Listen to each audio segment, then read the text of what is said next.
If we look at it these days, when someone needs help, they instead become philosophers, and so words then actually help. Everyone's a philosopher these days without reading a book. It's, it's quite self-explanatory, but if I were to give you an example of what help actually is, it's the thought of care, it's empathy, it's lending a hand rather than lending a lecture. See, when someone needs help, you're supposed to be there with them, you're supposed to guide them if need be. Don't waste your time giving them a lecture, they don't need that. You came asking for help because they need assistance. And that's the most important thing. You need to put your ego aside, put your pity, put your aggressiveness or your preaching aside. I understand religion is the most important thing, but even in our religion, humanity comes first. So in terms of humanity, we should be helping. Assist them however you can. They're not in the mood for reasoning or bargaining. They need you as a person, as a brother, as a sister. Just be there.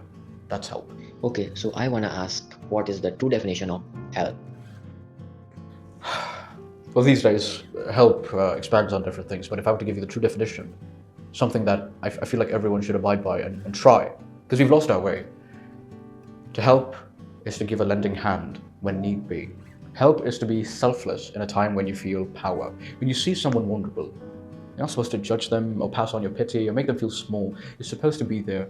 And rather than give a lecture or give them religious preachers or guide them in the wrong way. Sure, there's always time for preaching and sermons. Give them religious help. Everyone needs a religious lesson when things happen, when someone falls. But what we've learned is that when someone falls, you first pick them up, right?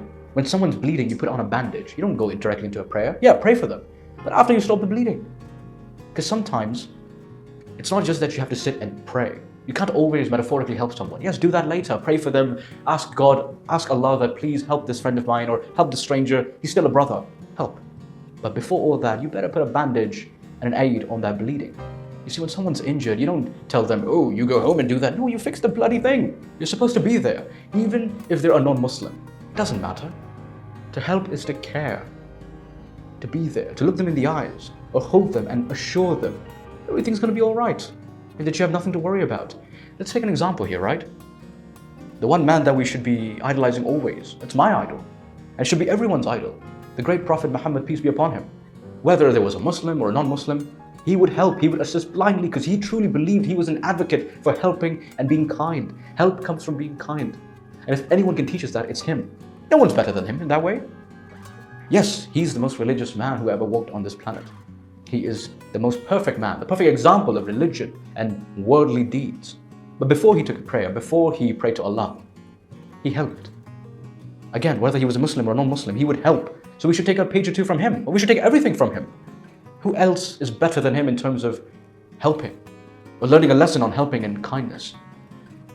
You see, in a world where everyone's giving lectures, everyone's giving philosophies, everyone's giving assurance that they don't mean or half-assed apologies, be the person that puts his ego aside and is kind and helps with no motive.